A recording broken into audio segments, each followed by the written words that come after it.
Bonjour, everybody. Hi, this is Neshi.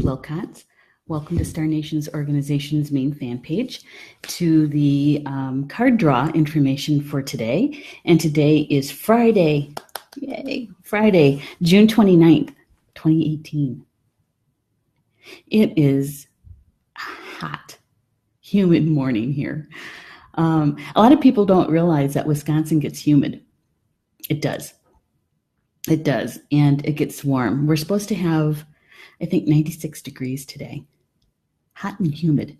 Yeah. And I try not to say it with a complaint because we also here get very cold winters.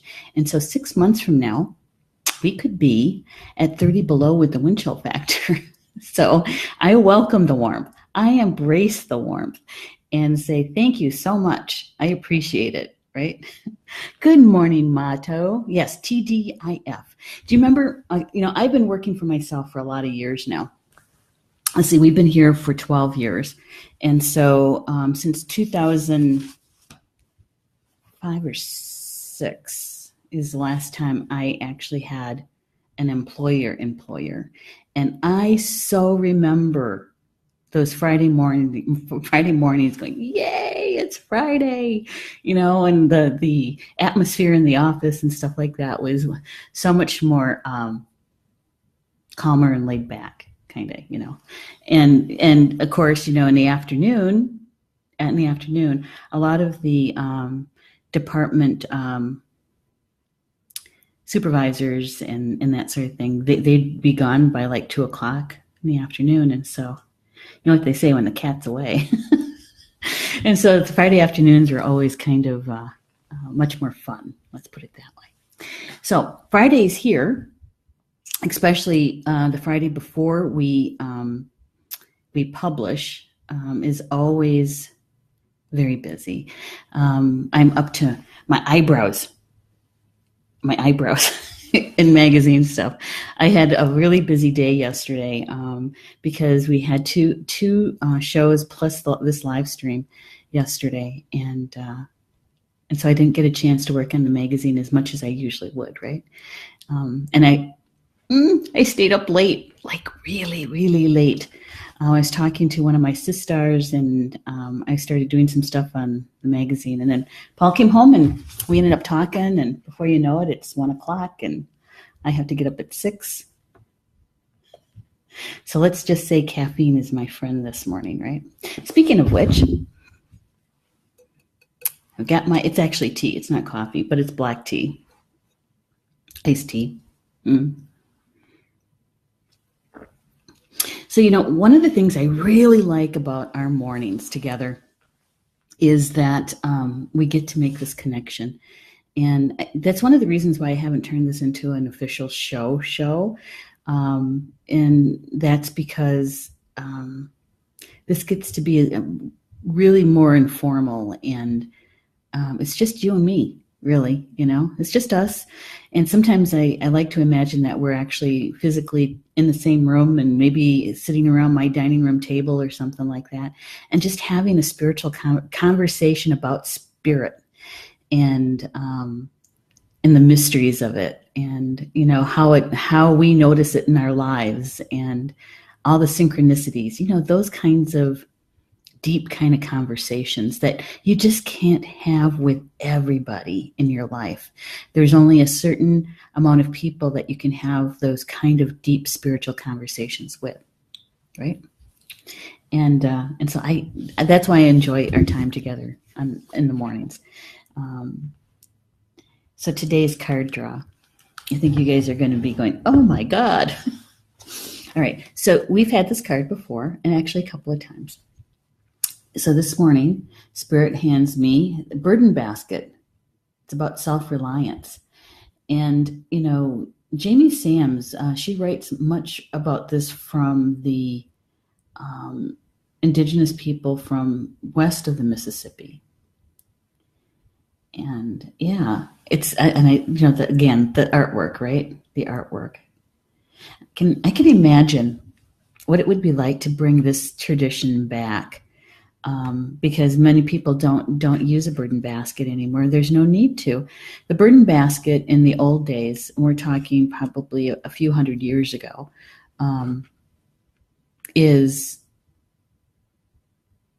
the grandmother, the women used to have this basket because it would fit over their back, much like a backpack kind of thing. And it was only made big enough to be able to hold like, twigs and when they would do wild crafting kind of stuff, the foraging. And so it wasn't huge, so that they were able to comfortably hold it and carry it, right? And so the women would collect these the firewood, the pieces, the twigs, the branches, for the indoor fire inside of their dwelling, their home, whether it was a teepee, whether it was a hogan, or whether it was a wigwam, it didn't matter. There was always a smaller fire inside the home that many times that's where they cooked. And it gave kind of like an ambient light to the inside of their home and also provided some heat, right? But that was that little fire, from what Jamie Sams writes, is it was called a grandmother fire, because the grandmother was the one that tended it, and she's the one that collected the twigs for it and that sort of thing. But when the basket was not in use, they would hang the basket on the outside of their door.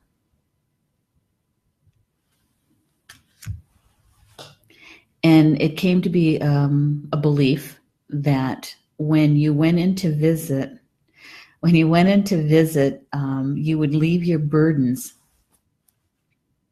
in that basket before you went in. So you would go in as clean as you could without bringing your woes and your problems to your neighbor, to your friends, right? That you would put them in there so that you could go in and actually have a conversation or a visit that was enjoyable for both parties, right? Now, that doesn't mean that when you left that you didn't pick up your burdens from the basket and take them with you, right? But, I was thinking, in modern day, how do we see that today? Do we do that? Do we leave our burdens outside someone's door before we go in to visit, whether it's in the physical sense or whether it's in the electronic sense? I was thinking about that when I reread the information. How do we carry our burdens with us into this kind of conversation? Or, when you're Skyping with a friend, or if, I don't know, maybe you got clients, that you do electronic kind of communication with. And so, it makes me wonder, if we had a modern day burden basket, what would that look like? And how could we use that? And I think there's a fine line between being open and sharing and taking all of your problems and woes and putting them at the foot of your friend, just plopping them there and saying, and we do that sometimes, to take our problems to a good friend, a family member, maybe a mentor, an elder, and because we need help with it, right? And I think that's different, because that's a different kind of conversation. You're going in with the intention that I need to talk to them, and many times we'll make that kind of an appointment. Is that, do you have time to talk? I could use a little help with this, and so they know that you're coming with it. I think that's different. That's different than when you just kind of show up and you think you're going to just have a cup of tea and have a different kind of conversation, and then you lay your problems at the table and you don't listen to the advice. That's another thing, don't you? We go in and we're wondering about the what kind of solutions and that kind of thing. But when we're just basically emptying out our burdens onto someone's table, we don't necessarily are looking for solutions. We're looking for a place to vent. We're looking for a place to tell our side of the story, you know. And when they start giving us advice, sometimes, not all the time, but sometimes we get kind of defensive. You know, I don't know about you. I don't know if you've ever done that, but you know, it's like you get defensive. You think, wait a minute, you know, this isn't my fault. It's not my problem. This is what they did to me. And so you got the victim kind of thing going on too, right? So I'm not saying that we shouldn't tap our friends and our family and our elders for help. We should. But I think that we need to make the intention clear that this is what we're coming to talk to about, and really take their advice and their possible solutions to heart, because sometimes we're so close to a situation we can't see the forest for the trees, and they might be coming in with fresh eyes and maybe help to see it from a different perspective. And sometimes the light bulbs go on. It's like, oh, I didn't think of that. And that's because you're taking their perspective and possible solutions to heart, their advice to heart. It's a completely different conversation, I think, anyway. Motto says, I have a burden basket right inside my home door to remind me of this. And as I leave to go to other places, I also can see it when I'm on the phone. Oh, that is a great idea. Fabulous idea. So what does it look like? Can you describe it to us? I wish we could see a picture of it. Good morning, Sonia. I'm so glad you're here with us. Yeah, there's Jamie Sams, the way she's written about the burden basket is there's a couple things that jumped out at me in this rereading of the information, right? And she says that if great mystery has determined that the seeker's burden was to be carried further in order for a life lesson to be learned, this was accepted gracefully to allow the lesson to build character. And many times when we're going through those tough life lessons, those are the ones that we usually try to resist. You know, I'm not going to go there. I don't want to go there. I don't want that to change. I like that. And we start doing the resistance thing, and that's when it starts getting difficult, right? Rather than being in the flow with it and asking yourself the hard questions. You know, what is my part in this? What is this lesson about? How am I supposed to learn this? You're talking to your spiritual team, right? Okay. So those life lessons, when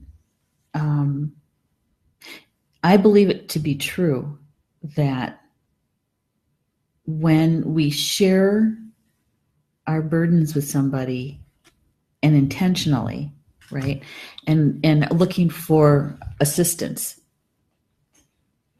wanting the assistance, that we're not expecting them to do the work for us, you know, to make it easier for us to pick up part of our burden. There are some people who would do that.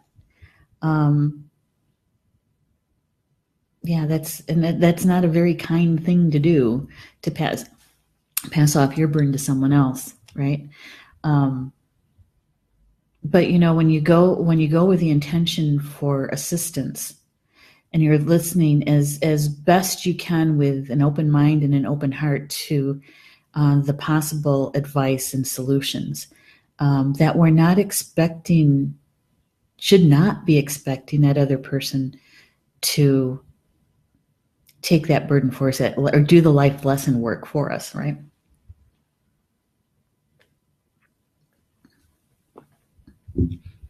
And some people, when you don't go in and you're not very clear about your intention, and you don't take their advice, you know, that's when you can get another situation going. miscommunication, and you can add to the burden rather than making it better, because chances are that,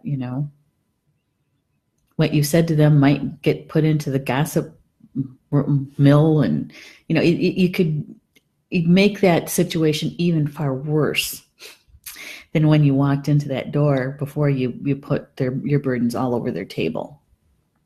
So I guess what I'm saying is that when Jamie Sams is writing about this, is about what's your intention when you share your burdens,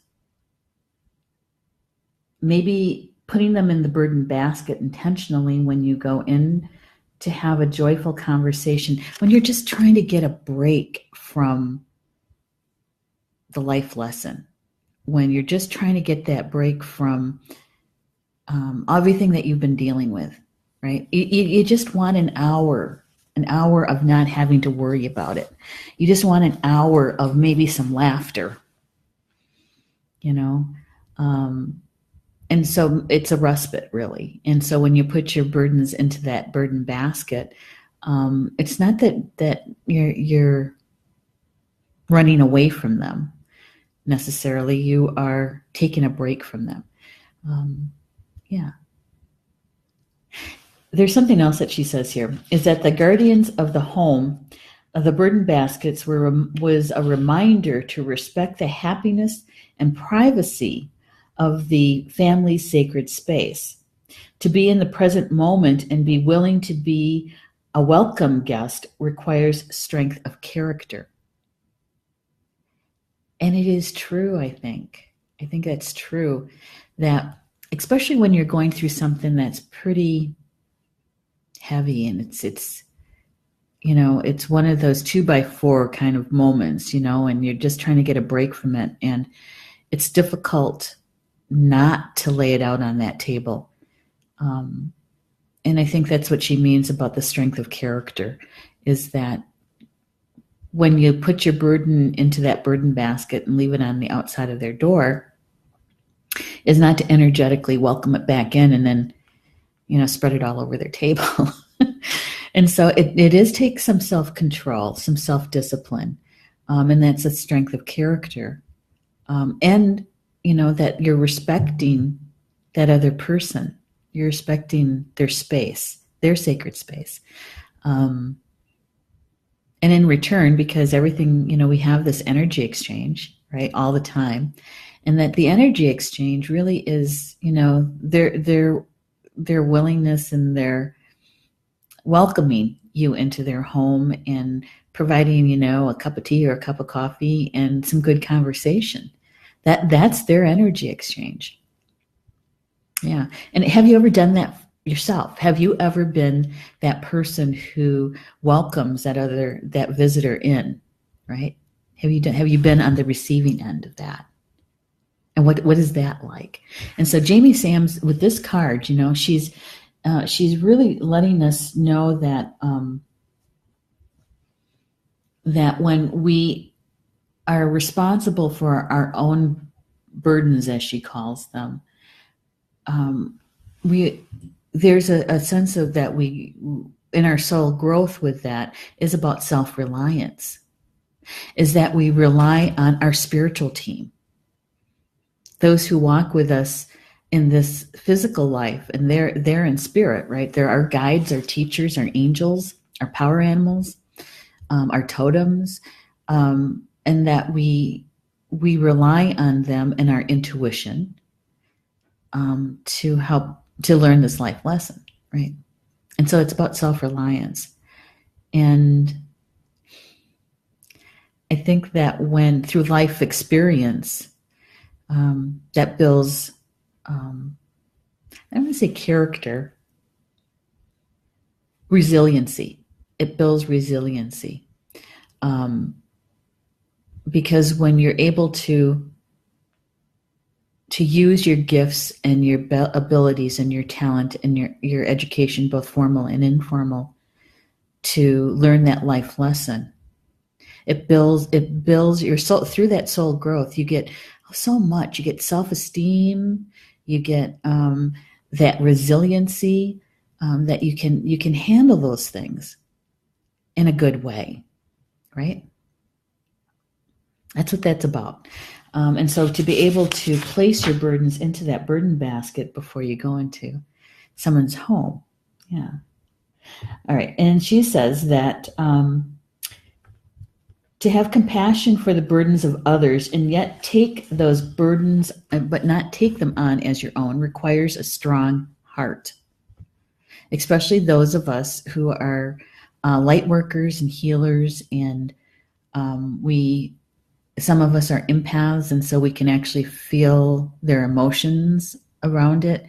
And we're compassionate people. And so we want to help the best we can. And so it takes a strong heart to be able to not take that burden on, not take it from them, because really we're doing them a disservice when we do that. We make our lives a lot harder, and we do a disservice for them because it's their life lesson. And I think maybe it's even a whole another layer of how are you a support? How do you learn how to support somebody without taking on their burdens, without taking on the vibration of what they're going through? But to be a support, a positive support.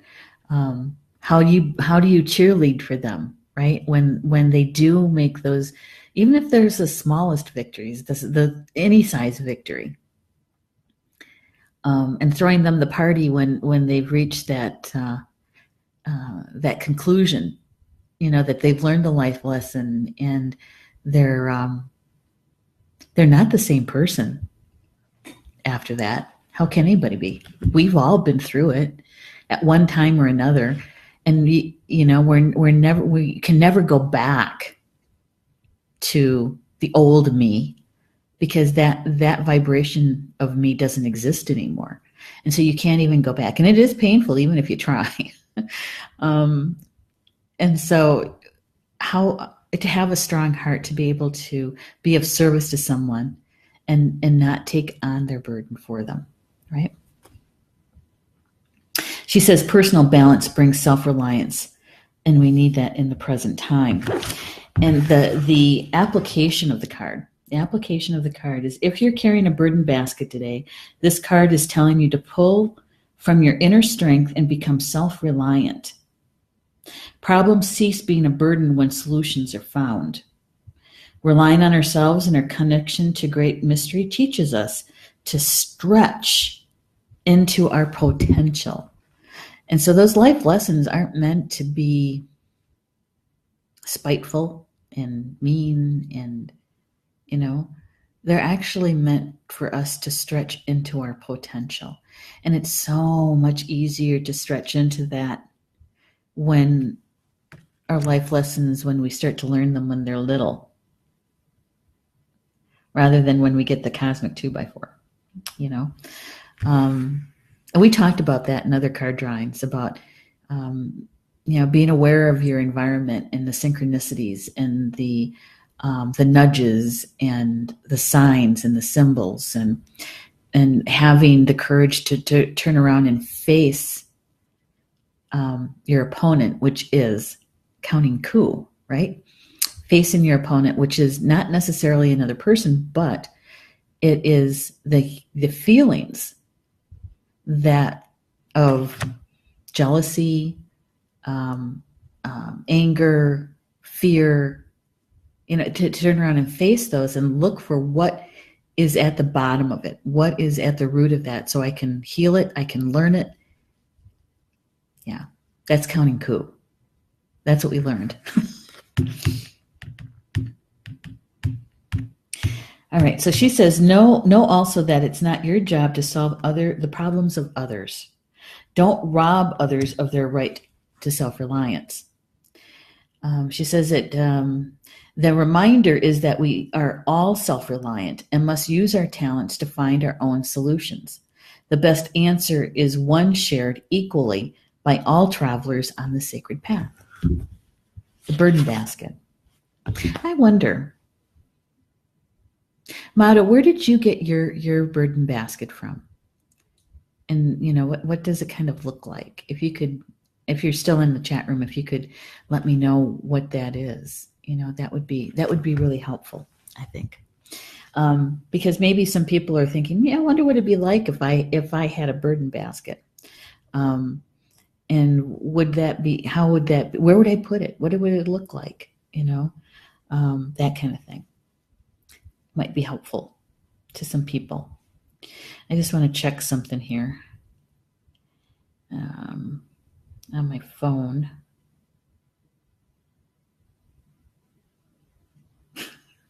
Don't you just love it when you can't type? Okay. All right. So it's motto is saying it's a woven with leather and has jingle cones on it. Wow. Okay. So did you make it yourself, or was it given to you? Did you purchase it? And if you purchased it, where was that at?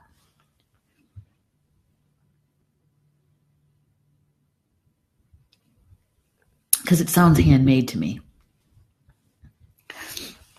So this is the poem from Jamie Sams about the burden basket. She says, "Burden basket carries my grief and gives me strength to go on. Burden basket reminds me not to take my burdens to others' homes. Burden basket sings to me when the winter is long, reminding me of summer's heat, bringing warmth to ancient bones." Self-Reliance and the Burden Basket. That's today's card from the Sacred Path deck. For those who don't know, who might just be joining us or watching the recorded video, this is the deck that I'm using, the Sacred Path cards by Jamie Sams. And I added this week her other deck, which is the medicine cards. This is a rather well-used book, don't you think? And I thought it would be interesting to do a card draw on which one of our relatives would be helpful in us understanding the card draw for the day, the energy for the day, and so that's what I did. Hang on. Motto is saying, "It was gifted to me and it came from Arizona." Yes, it's handmade. "As a child, we had less ornate ones and used to collect pinyon nuts in it." Wow. Yeah. That's really nice. And I think, Motto, that we might be giving some people some ideas on how we can actually incorporate something that our ancestors have used, and how do we employ it in modern day. In modern day. So, when you wrote, you can see it from where you use your phone, right? And I was thinking, because, I had a Skype with one of my sisters last night, and it was an intentional one. I asked for it, and because I had some stuff I had to talk about. And so, when we are on Skype or using electronics, how do we do that? Using our creativity, how do we use a burden basket so we're not taking that energy and placing it, I don't say irresponsibly, but maybe not correctly placing it someplace in someone else's sacred space, right? And I think that it helps us to remember, and with that intention, it's mindful. Right? It's mindful. Okay, and heartful. Yeah. She says it's made from reeds with just a leather strap. Okay. Yeah. Because, the burden basket, like I said, in the old days, it was to carry food, like a harvest, like berries or whatever they were going to be cooking with that day or eating that day, foraging, and also small bits of wood for that inner flame inside the home, the inner fire. And so sometimes, they kind of look like backpacks. Other times it's like they have that strap that goes across diagonally so that you can put it on your back. So that what that means is that you free up your hands to do other things along the way, right? Yeah. So the animal relatives, two of them, popped out. And the first one that came through the cards is this one, Dragonfly. And Dragonfly is about illusion. It's about illusion. And I shared a few days ago is that I see dragonflies all the time. In fact, when I drove up to the academy this morning to do this live stream, I got out of the car and there was 4 of them flying near the garden in the front. And one of them came up and was flying right next to me. It wasn't like I could reach out and touch it, but it certainly was close enough to me. And I thought, and I was talking to it, and I said, "Yep, we're going to be talking about you this morning. What can we share about you this morning that could be helpful in how the energy is flowing today?" Right? And Jamie, when she writes about the dragonfly, she's writing about how they became dragonflies. There's a story that they were dragons at one time, and that they were able to breathe fire and to illuminate through the fire that they breathed. And Coyote came along and trapped them, tricked them, and part of that is about the being able to shapeshift, right? And so they were shifted from a dragon into a dragonfly. Yeah, I thought I've never heard that one story before. She says that Coyote tricked dragon into changing form, and the shape of its new body became like dragonflies. In accepting the challenge to prove its power and magical prowess, dragon lost its power. Yeah.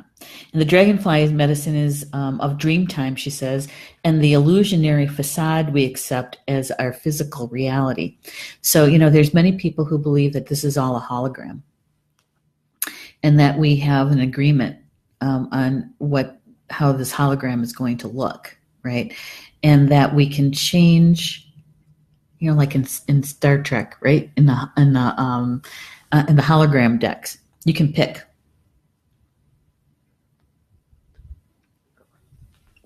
And you can change the program. And so that's what Jamie is writing about, is that the dragonfly is about this illusion, and that we can shift this illusion if we want to. We can create something different. She says that dragonfly is the essence of the winds of change, the messages of wisdom and enlightenment, and the communications from the elemental world.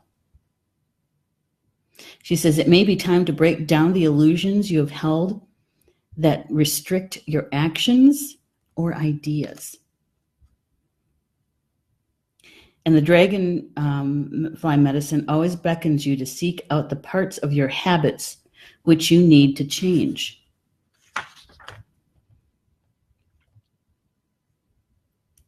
And she's saying that see how you can apply the art of illusion to your present question or situation, and remember that things are never completely as they seem. Dragonfly. And she says that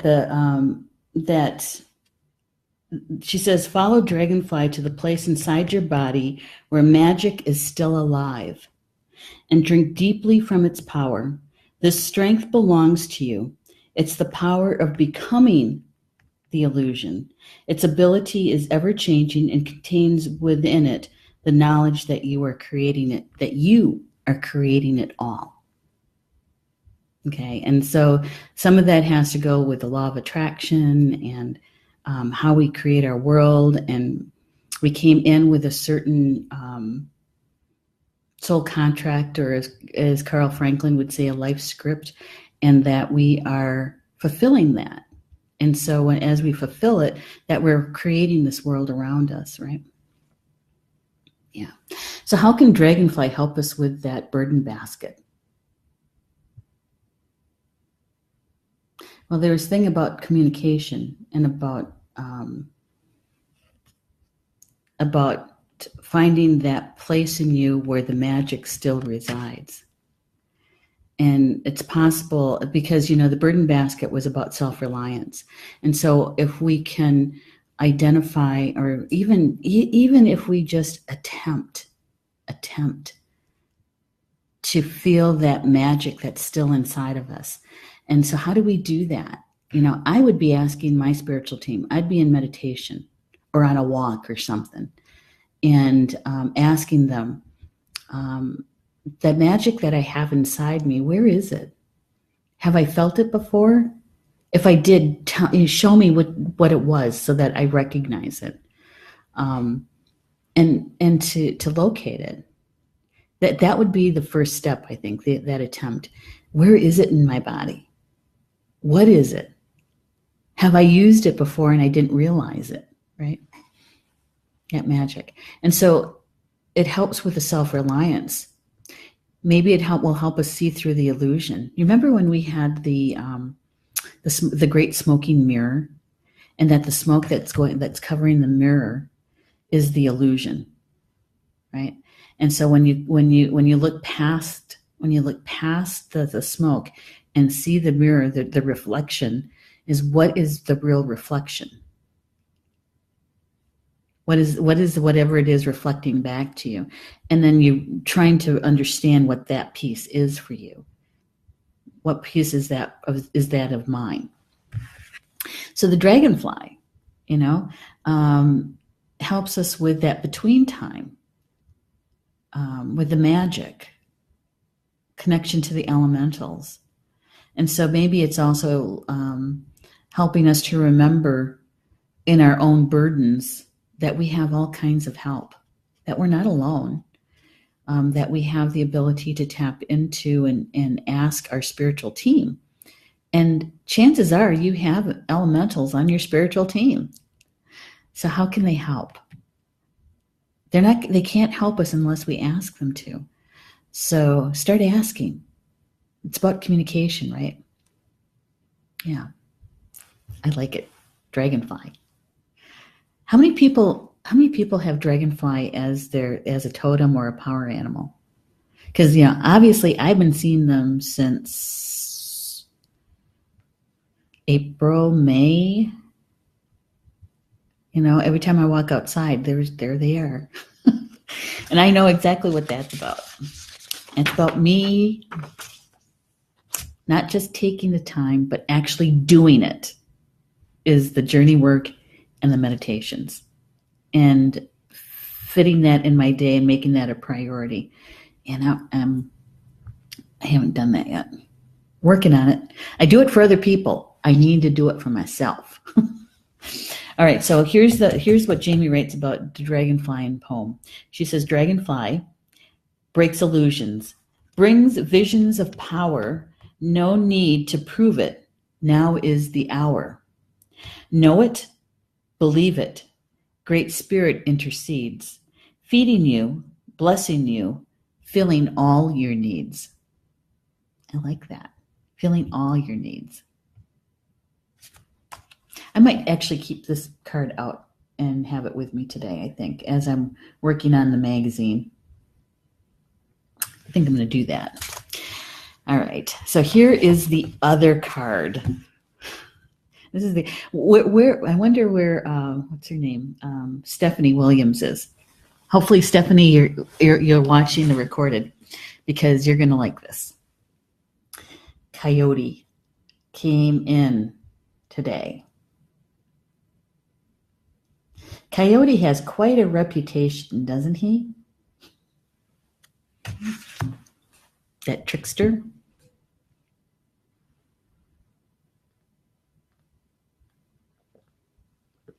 I had to laugh when I was reading the information about Coyote that Jamie Sams has written, because it is about the trickster, that he is the master of trickery. He is so good at the trickery that he tricks himself. And that is where a lot of humor lies, is that the watching of him tricking himself and not forgetting the lessons and having to relearn them again.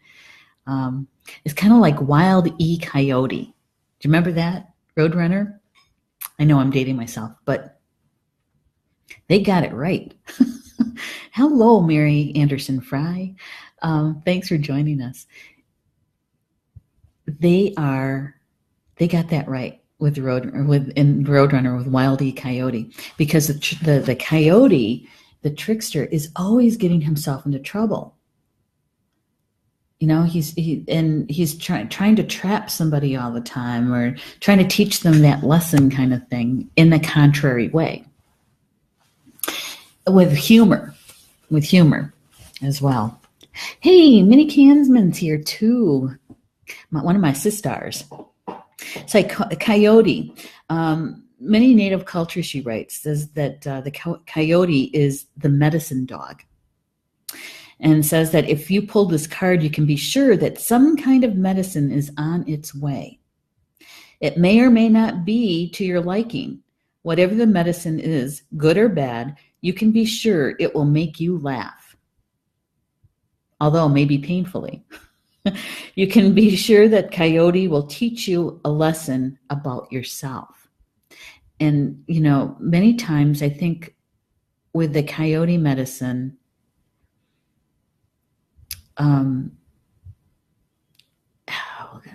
we have thin skin. Who likes to be laughed at? Nobody likes to be laughed at. Do we like to be laughed with? Yes. There's times when, like last night, oh my God, I was starting the show last night with Carl and Orchard, right? And I started out with welcoming everybody. And it was like I was welcoming them to the card draw, in the morning. I looked at him and I apologized. It's not morning time. It's evening time. This isn't the card draw. This is the mystery school, and I had to laugh. I had to laugh at myself because I've been so busy. I don't know if I'm coming or going. And you add on all the other stuff that happens around, the business and mom and stuff. And so it's like I had to laugh at myself. Now, to me, that is coyote medicine. We had to laugh at it. Oh, Minnie is saying, hi, Neshi, just got in from the garden. Yay. Garden work, pulling those weeds, watering them, right? I know it's going to get hot. I'm going to have to water. Well, I don't know. Maybe we're supposed to get thunderstorms tomorrow. So maybe the gardens will have enough moisture. Jamie says that even though Coyote is that trickster and he's got this reputation, people kind of fear him a bit, and they don't want to get caught in the trap, and that he's not very trustworthy. But he is sacred. She says, Coyote is sacred. In the folly of his acts, we see our own foolishness. Contained within trickster medicine is the humor of the ages. The cosmic joke is not just on ourselves, but everybody. Yep. She's saying snooze time is over if you pull the coyote medicine card. We have to be aware of the energy around us. That we may see the energy flowing to us in a way that will teach us more about ourselves through that laughter and that foolishness, and this is in conjunction. Remember, this is as a part of the burden basket. So what is Coyote? What is he trying to help us with to learn when we are using that burden basket? That we're able to put our burdens in that basket before we have a conversation with someone else. So we don't take that into that conversation with a person who has no clue that you're having problems, maybe, and you lay it at their feet, right? But the burden basket helps us with self-reliance. That to rely on our own gifts and our own intuition and exhaust all of that before we start reaching out for others to to solve it for us, right? Okay, so what is Coyote about with that? And so if we've drawn the card, she's saying, go immediately beneath the surface of your experience. Ask yourself, what are you really doing and why?